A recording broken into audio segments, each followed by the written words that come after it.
There's no human being in this whole world who knows me better than my wife. Do you know what that means to me? That the person who knows me the best loves me. The person who has seen me naked, body and soul, loves me. Is it any wonder that God uses the human institution of marriage as the supreme image to communicate to his people the relationship that he wants with them? That Israel in the Old Testament is the bride of Yahweh. The church in the New Testament is the bride of Christ.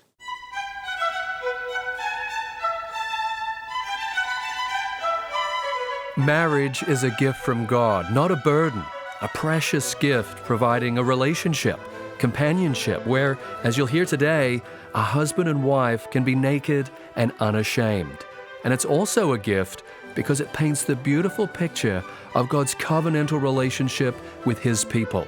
This makes today's distortions of marriage even more grievous, and it should motivate us all the more to pursue a godly marriage. Welcome to the Saturday edition of Renewing Your Mind. I'm your host, Nathan W. Bingham.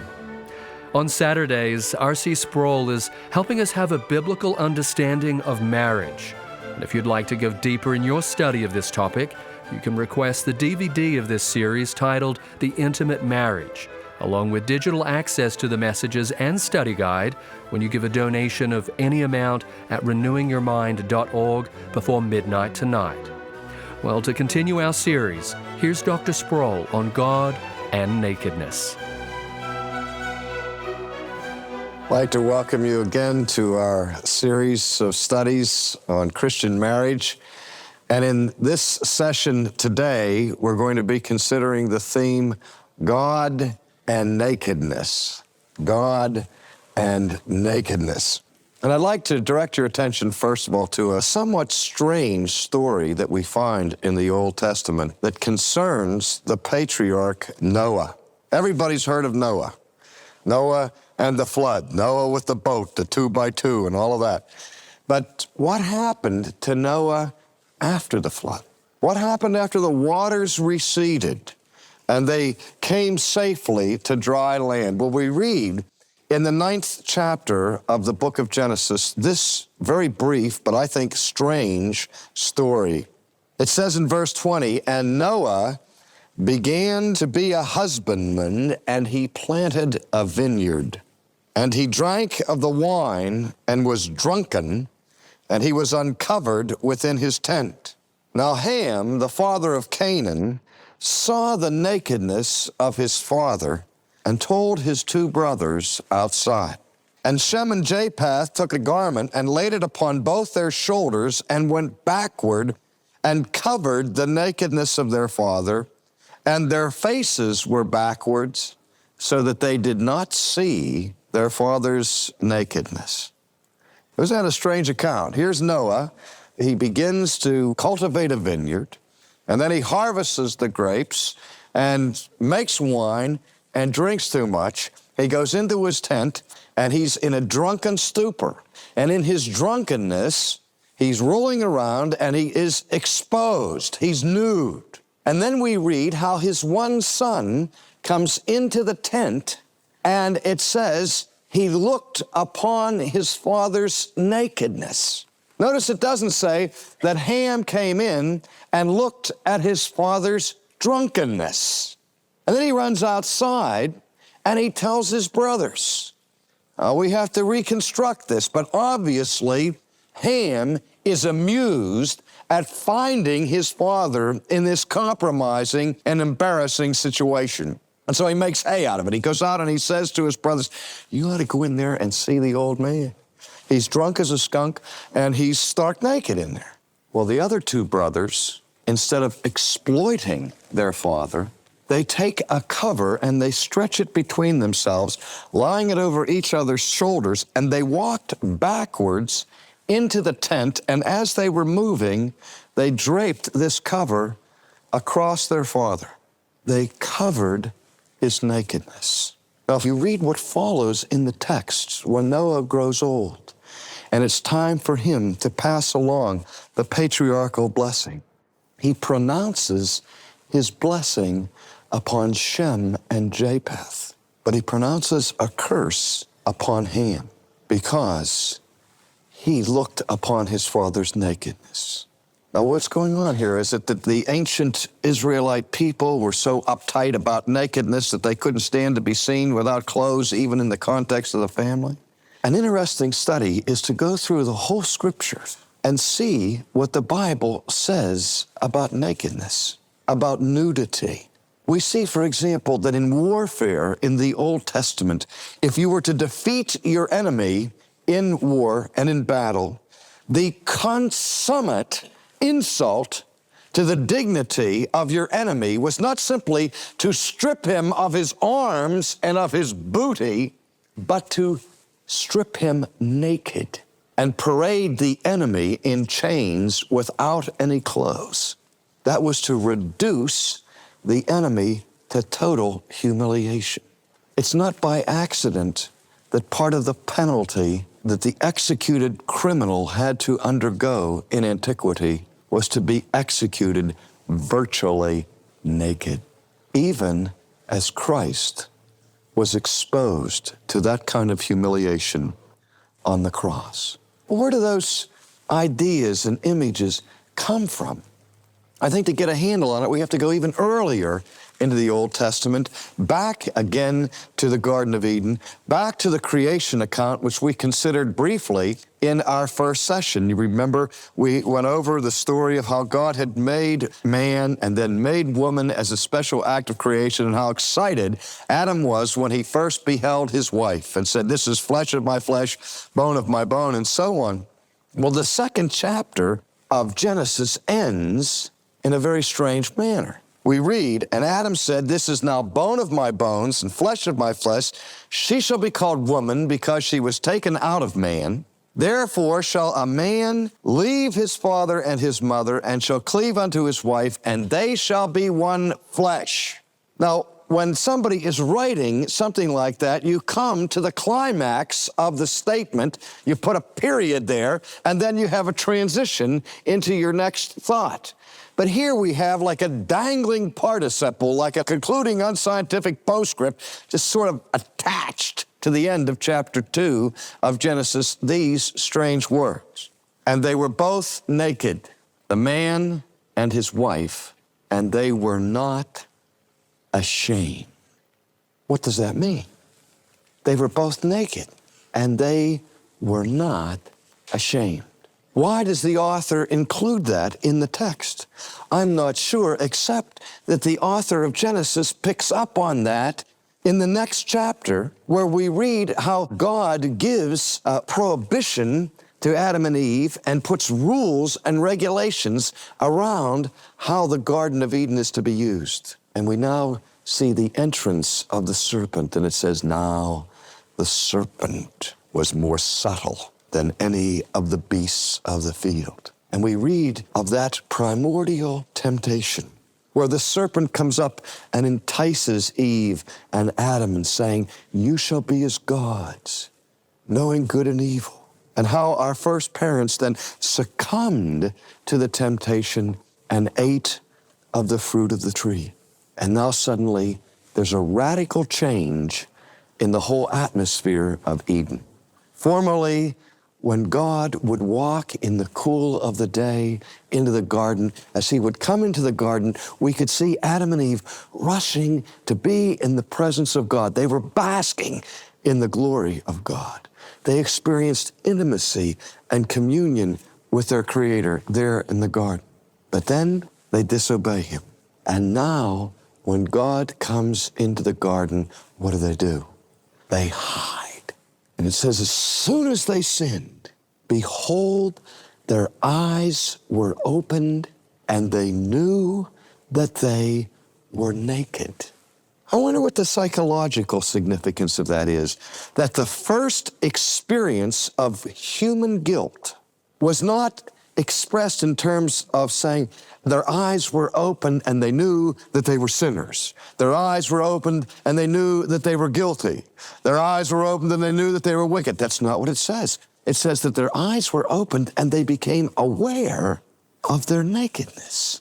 And so their first impulse is to run and to hide, to cover themselves. No longer could it be said that they were man and woman, naked and unashamed. Now they are naked and ashamed.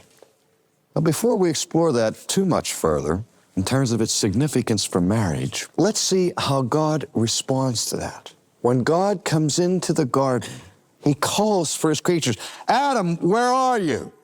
And they're hiding. And God said, why are you hiding? And what did they say?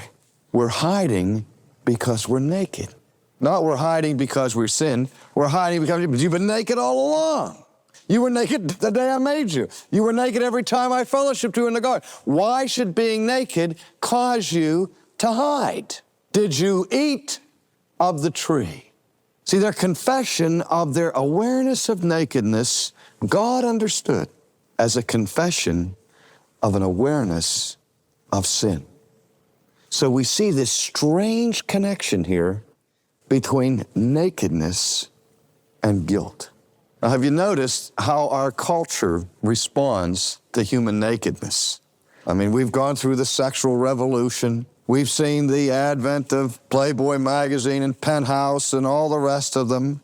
And we've seen the censorship standards be changed on television and in the movies so that now nudity is commonplace in the film industry, in magazines, and so on. It seems like as a people, we're almost preoccupied with nudity. Not only female nudity, but male nudity, where famous people will pose in the buff and women will scramble to go by them so they can look at pictures of men who are naked. I mean, men have always done that, but now women are doing it. We saw the phenomenon a few years ago of streaking, where people take their clothes off and run down the street. But notice that there was something interesting to me about streaking, that it wasn't called strolling. I mean, we sort of have ambivalent feelings about nakedness. Everybody, I think, knows what it feels like to be able to go home, take off your tie, and say, oh, I just want to relax and step into the shower, and I don't have to worry about whether my tie's crooked or if my shirt's pressed or so on. There still is a sense, friends, where we are looking for a place where we can be naked and unashamed. But with all of our sophistication, all of our boldness, and all of our so-called adult maturity, nakedness still makes us nervous. As skimpy as the bathing suits may be, you can still rely on the fact that staple items in the stores include shower curtains and window blinds and drapes. People do not walk around naked in ordinary life. Remember Desmond Morris's study of man from an anthropological perspective, and he titled his study, Man, the Naked Ape. He showed that we were just one of 70 or 80 different primates in this world, all different kinds of monkeys and apes and gorillas. And the thing that distinguishes our apeness from the rhesus monkey or the orangutan or the gorilla is that we're the only one who's not totally covered on our body with body hair, and so we have to go and buy clothes. Nature adorns the rest of the animals. Do you ever see other animals running around at department stores buying suits and ties? I mean, we see dogs with scarves and shirts and all of that, but only because humans put them there. But we worry about clothes. Well, why is it that of all of the species of life on this planet, we are the only one who use artificial forms of clothing? Where did clothes come from in the first place? I'm impressed by the fact that when God came into that garden and he found Adam and Eve hiding, they were scared, they were nervous, they were embarrassed. What are you doing there? We're hiding because we're naked. God could have said, all right, you disobeyed me. Tough luck. You spend the rest of your days running around, shivering and embarrassed, being totally naked. And let all of creation laugh at you. But even when God speaks in judgment for their sin, he tempers that judgment with grace and with mercy. And the very first act of redemption in human history was when God made clothes for his naked creatures. And God said, "Here," and he covered their nakedness. Trace that throughout biblical history. How the prophet Isaiah, for example, speaks of us in our human sinful condition, saying that our righteousness is as filthy rags. The whole concept of the atonement in the Old Testament and in the New Testament centers on this idea, covering. That Christ is a covering for our sin. There's a sense in which the earliest symbol or image of the ultimate redemption was that tender act when God came down and clothed his naked children. Well, what can we learn from that? Well, I think one thing we can learn is that God allows us to wear clothes. God allows us to wear clothes. We, in our society, hear from everybody saying, you've got to be open. You've got to let it all hang out. We'll go to therapy sessions, group discussions, where people are encouraged to take their clothes off because the psychiatrist understands the symbolic link between physical nakedness and spiritual and emotional nakedness. And so, in order to encourage us to let down our barriers so that we can be open and honest, they will encourage us to take our clothes off. And God says, wait a minute. You don't have to take your clothes off. I don't have to reveal my innermost being to everybody who comes along and wants to have a piece of my mind or of my soul. God gives us the right to privacy. We have learned a long time ago that we can't indiscriminately bare our souls to everybody, because everybody here has experienced this problem in your life. Maybe when you were a little girl or when you were a little boy, you did something bad and you were embarrassed about it and the guilt was weighing on you. And so you went up to your best friend and you said, gotta tell you something, but promise me that you won't tell.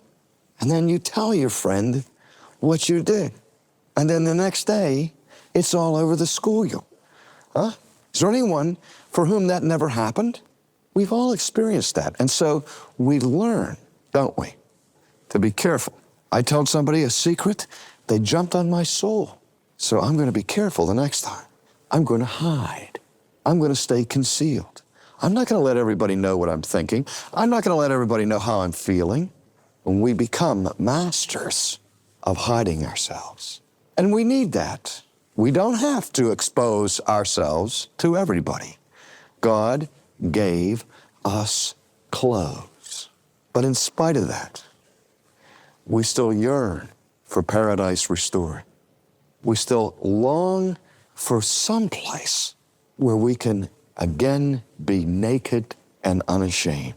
And guess what? There are two places that God has provided for us where we can be naked and unashamed. The first is in his presence. There is no place on this planet where I am more comfortable than I am in the presence of God. Partly because I know I can't fake him out. Partly because I know all of my subtle games of concealment and being the artful dodger and directing his attention away cannot fool him. So, there's this total hopelessness about it. He knows me. He knows when I sit down. He knows when I stand up before a word's even formed on my lips. He knows that. So there's a sense in which I can't escape his vision. I can't escape his gaze. I am laid bare to God whether I want to be or not be. Now, a lot of people are made nervous by that. Most people do not want God to look at them. Most people want God to overlook them. And that's the tragedy of the unbeliever, is that the unbeliever has never experienced the benevolent gaze of God, where God looks at that person and sees him in all of his sinfulness and says, I love you. To me, That's what the gospel is all about, is that the God who knows me in all of my nakedness loves me. How else could David say, search me, O God, know me, know my thoughts, know my hearts. See if there's any wicked way within me, cleanse me. Because there's something about God that when we come to him, even in our guilt, though he rebukes us and admonishes us and corrects us and chastises us, he never, ever humiliates us. There is a tenderness about his judgment as he seeks to correct us so that we can be comfortable in his presence. That's one place. That's the supreme place. But the second place, humanly speaking, where God has provided for people to be naked and unashamed is in the holy bond of marriage. There's no place in this world among people where I am more comfortable than with my own family. When I'm with my family, I can relax. I don't have to perform. I don't have to meet people's expectations. I can relax and be myself, put my shoes up on the table. My family know me. And as I said a million times, there's no human being in this whole world who knows me better than my wife. We've been married for 25 years. We went together for 8 years before that. We grew up together in the same town. We were kindergarten virtually together. Well, not kindergarten, second grade. In fact, we both met our third grade teacher last night. And there she was saying, you two are still hanging around together. Yeah, after all these years. So we share that common background and common friends and so on. We know each other. She knows what I'm going to say before I say it, how I'm going to respond before I do it. But she doesn't know everything. She can't get inside my mind like God can. She can only know what I unveil to her, what I am willing to expose of myself to her. But here's the thing. Even given those barriers that remain, she knows me better than any human being on this planet knows me. And guess what? She loves me. Do you know what that means to me? That the person who knows me the best loves me. The person who has seen me naked, body and soul, loves me. Is it any wonder that God uses the human institution of marriage as the supreme image to communicate to his people the relationship that he wants with them? That Israel in the Old Testament is the bride of Yahweh. The church in the New Testament is the bride of Christ, because that image of marriage is to demonstrate intimacy and a depth dimension of communion where we're comfortable. Is it any wonder why one of the most emotionally devastating human experiences a person can go through is a divorce? When your partner walks out, what's happening? What are you experiencing? You're experiencing just the opposite, where you realize that the person who knows you the best in this world has just rejected you.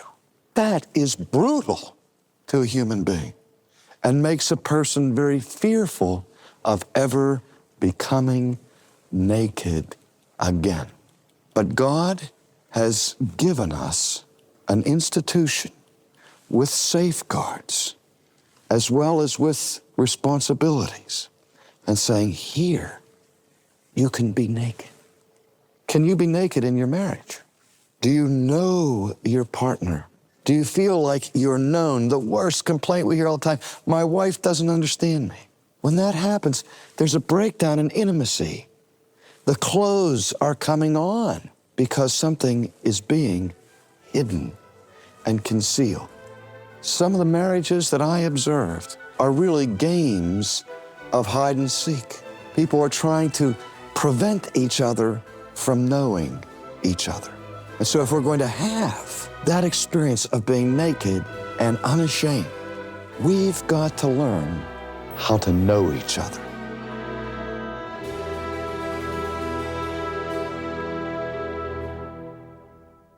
That was R.C. Sproul on this Saturday edition of Renewing Your Mind from his series, The Intimate Marriage. If you'd like to study the complete 6-part series, you can request lifetime digital access to the messages and study guide, along with the series on DVD, when you give a donation of any amount at renewingyourmind.org in support of Renewing Your Mind and the proclamation of biblical truth like you heard today.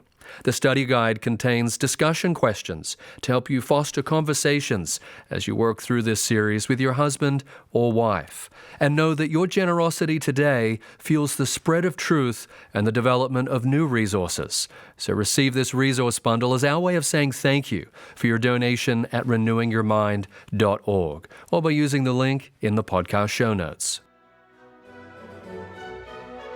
In marriage, it's so important to truly know your spouse, and R.C. Sproul will explain why next Saturday here on Renewing Your Mind.